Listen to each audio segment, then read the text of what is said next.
그 CCTV 영상이나 관련자 진술을 보면 윤석열 전 대통령이 뭐 조태열 외교부 장관에 대한 지시사항이나 최상목 경제부총리에 대한 지시사항이나 뭐 이런 것들을 미리 만들어서 배포한 것처럼 보이는데요. 근데 피고인은 그런 행정 각부를 통할하는 국무총리셨잖아요.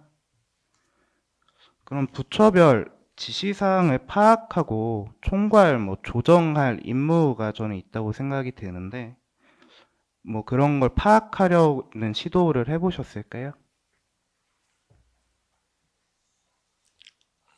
저는 그런 부분들을 할 수 있는 부분이 있고, 할 수 없는 부분이 있는 것 같습니다. 대개 대통령과 총리 간에 어떻게 업무 분장을 하느냐. 저 같은 경우에는 좀 더 이렇게 매일매일의 일상적인 이런 일, 또 좀 약간의 경제 쪽, 물론 그게 총리와 대통령의 그 성격과 이거에 따라서 다 다르겠습니다만, 그래서 그걸 일률적으로 모든 문제에 대해서 총리가 다 할 수 있다, 이렇게 보기는 현실적으로 좀 어려운 측면이 있다는 말씀을 드리고 싶습니다. 그 비상계엄 상황 하에서 국무총리가 모르는 부처별 지시사항이 있었을 수도 있다, 이 말씀입니까? 저는 뭐 있을 수도 있다 그렇게 생각합니다. 그 국무위원들 모으는 과정에 대해서 좀 여쭤보겠습니다. 그 피고인이 송미령 장관에게 전화해서 뭐 오고 계시죠? 어디쯤이세요? 이런 말씀을 하신 사실이 있잖아요. 네, 송민영 장관을 어떻게 불렀는지 알게 됐냐 이런 질문에 대해서 아마 모든 국무위원을 불렀을 것이라고 생각했다 이렇게 답변하셨는데 맞습니까? 네. 모든 국무위원을 다 불렀을 것이라고 판단한 근거가 있으셨습니까? 그거는 그냥 제가 생각한 겁니다. 국무위원들을 더 부르자라고 생각하면 그거는 당연히 모든 국무위원들한테 다 연락이 가야 되는 거 아닌가, 저는 그렇게 생각했습니다. 송민영 장관에게 전화했을 때 송민영 장관만 안 보이는 상황이었나요? 아닙니다. 그러나 제가 구체적으로 어느 장관, 그러니까 다 불렀다고 생각했기 때문에 어느 장관은 부르지를 않았고 어느 장관은 불렀고 하는 것에 대해서는 저는 파악이 돼 있지가 않았습니다. 다른 사람에겐 전화한 사실 없습니까? 없습니다. 뭐 안 보이는 사람 빨리 오라고 불러야 되는 거 아닙니까? 네, 그러나 그 국무위원들을 부르고 하는 그런 문제가 대통령실에서 직접, 그때는 이제 누가 그런 일을 할 수 있는 행안부라든지 뭐 이런 데 인력이나 조직이 작동이 안 되고 있는 상황이었기 때문에 대통령실에서 전부 다 그 일을 하고 있었던 그런 상황입니다. 대통령실에서 그렇게 하고 있는데 피고인은 송민영 장관에게만 전화를 해서 빨리 오라고 이렇게 말씀하신 거네요. 아니, 그러니까 아까 말씀드린 대로 뭔가 이렇게 모든 진행 상황을 이렇게 빨리 가져가고자 하는 그런 그 분위기가 있어서 오히려 국무위원들이 좀 오셔가지고 그런 일들을 빨리 좀 막고 하면 좋지 않을까, 그런 생각을 했고, 송미령 장관은 제가 얼마 전에 같이 무슨 행사를 했기 때문에 그 생각이 나서 전화를 제가 한번 드려본 겁니다. 혹시 송민영 장관에게 전화하시면서 지금 윤 전 대통령이 비상계엄을 선포하려고 하니까 빨리 와라 이렇게는 말씀 안 하셨습니까? 네, 그렇게 말씀은 안 드렸습니다. 비상계엄 선포에 대해서 언급하지 않은 이유는 어떻게 됩니까? 글쎄 어떤 형태로든 간에 무슨 연락을 받았을 걸로 저는 그 생각을 했습니다. 그래서 제가 뭐 특별히 그 오는 얘기를 다시 반복하거나 뭐 그래야 할 생각은 하지 못했습니다. 당시에 뭐 비상계엄 선포란 얘기를 듣고 온 국무위원이 있었습니까? 한 명도 없었을 겁니다. 피고인도 못 들으신 거 아닙니까? 저도 못 듣고 갔습니다. 근데 송미령은 어디선가 듣고 왔을 거라고 판단한 근거는 어떻게 됩니까? 아닙니다. 못 들었을 겁니다. 그럼 피고인이 알려주지 않은 이유는 어떻게 됩니까? 저는 어쨌든 연락을 누구인가한테서 받아서 오고 있다고 하니까 그거는 뭐 저 용산으로 오면 그거는 되는 거 아닌가 이렇게 생각했습니다.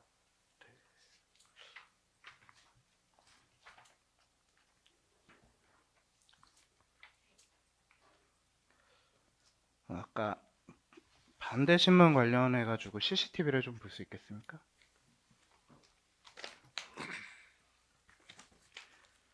그 22시 54분 34초경 대접견실 CCTV인데요. 반대 신문상 19의 라항입니다.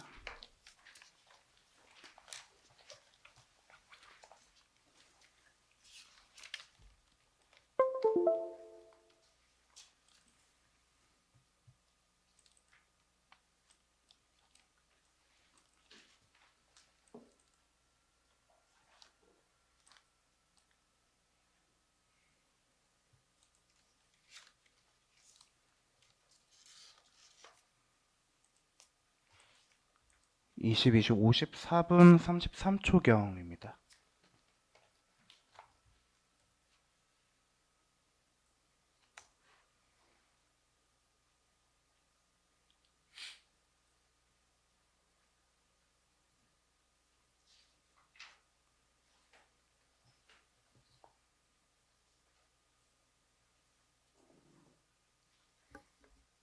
잠깐 멈춰 주셔도 될 것 같습니다. 피고인 화면 보셨죠? 지금 네, 이상민 장관하고 문건을 이렇게 들춰보거나 보면서 대화를 하는 장면인데 뭐 대화 내용은 기억이 안 난다고 말씀을 하시는 거죠? 네, 기억이 없습니다. 그럼 이상민 장관하고 같은 문건을 보면서 저렇게 얘기를 한 겁니까?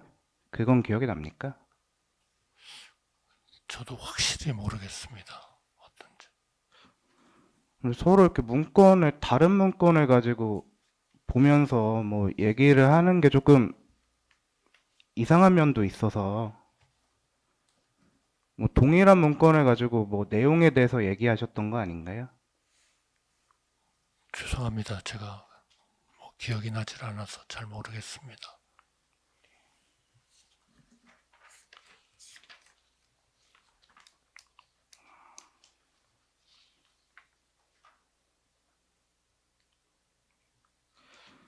피고인께서는 계속 국가 경제나 대외 신인도에 심각한 악영향이 있다. 그래서 비상계엄 선포에 반대했다. 이렇게 말씀을 하고 계신 걸로 제가 이해가 되는데 그 비상계엄 선포 전후를 통틀어서 국가 경제를 위해 어떤 조치를 취한 게 있습니까? 저 비상계엄이 해제된 다음에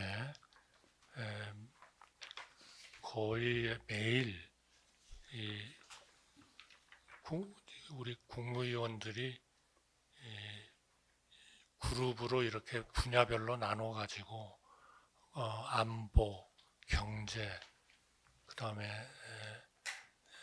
뭐 치안, 국방 뭐 이런 쪽에 대해서 각 부처가 중심이 돼 가지고 그 그룹을 만들어 가지고 경제가 굉장한 이제 그 어쨌든 계엄이 해제는 됐습니다만 그 충격은 계속 있기 때문에 그 충격을 완화시키기 위한 노력을 계속했다 하는 말씀을 드립니다. 뭐 구체적으로 비상계엄 선포 당시나 이후에 최상목 장관에게 뭐 지시한 사항이 있습니까? 경제 저는 뭐 관련해서. 그거는 그 다음 날인가요? 저희가 그 간담회를 해가지고 11시인가에 경제 문제는 최상목 부총리가 중심이 돼가지고 대외 금융시장을 안정시키고 이렇게 하라.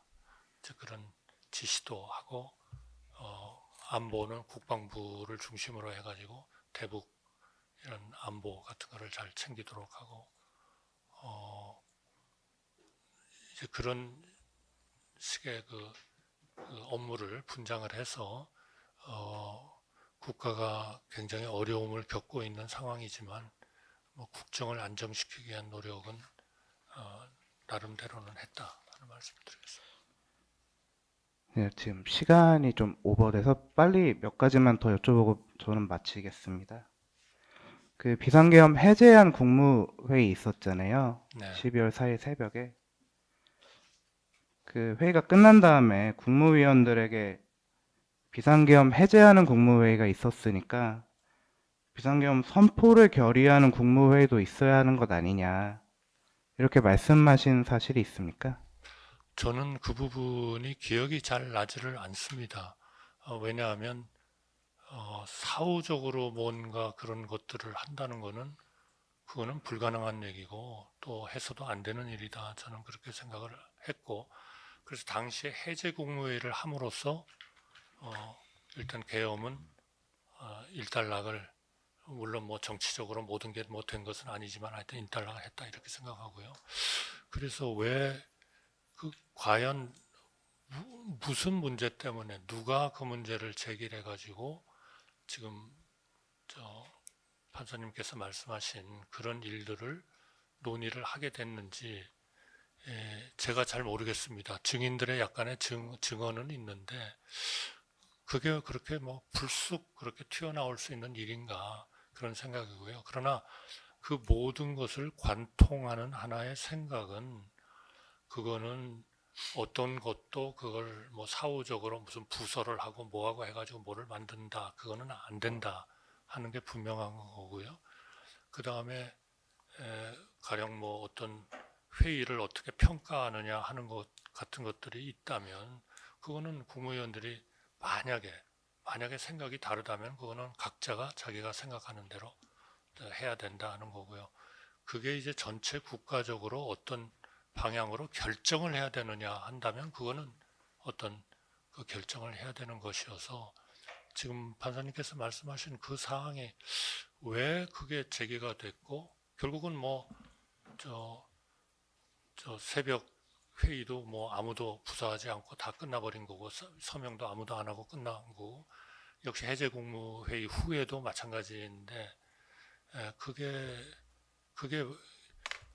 누구에 의해서 어떻게 이게 촉발이 됐는지 제가 그 문제는 아직도 잘 모르겠습니다. 증인들이 하시는 거는 좀 얘기를 들었는데요. 그러나 분명한 거는 아무것도 그렇게 결정한 거 없고 각 국무위원들이 생각하는 대로 하는 것으로 그렇게 결정을 궁극적으로는 했다 하는 말씀을 드리겠습니다.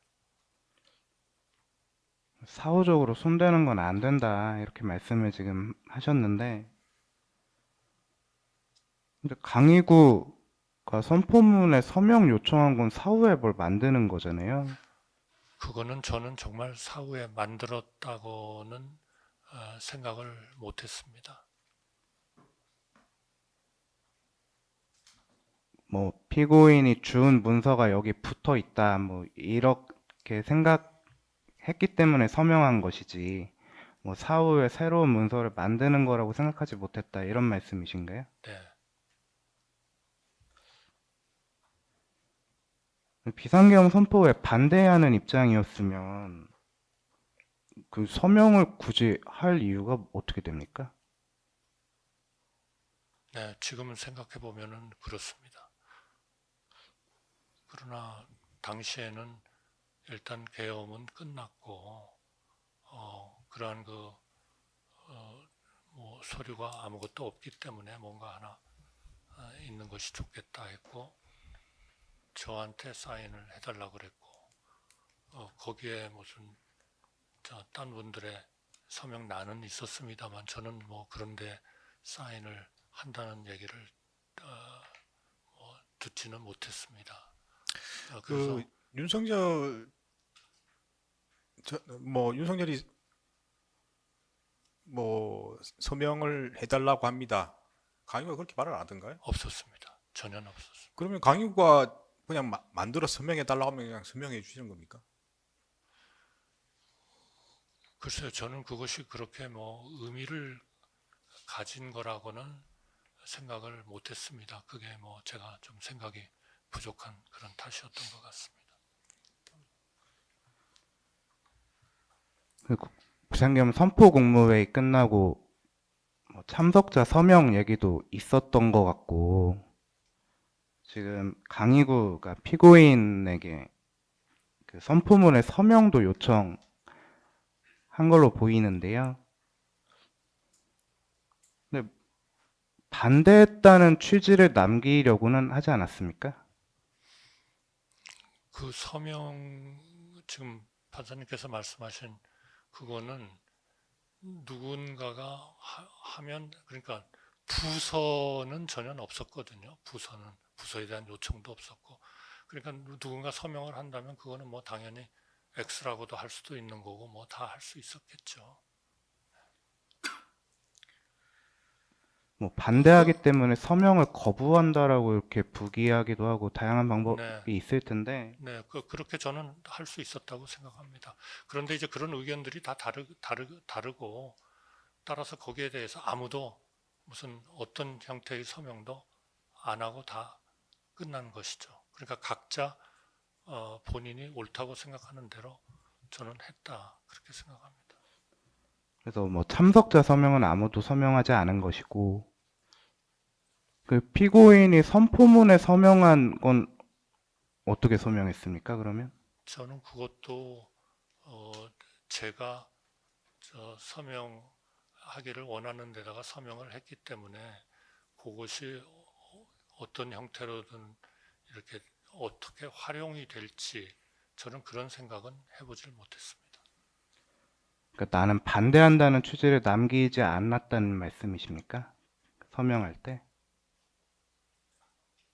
그냥 특별한 뭐 의도나 의미가 없는 그러한 그 서명이었다. 저는 그렇게 생각합니다.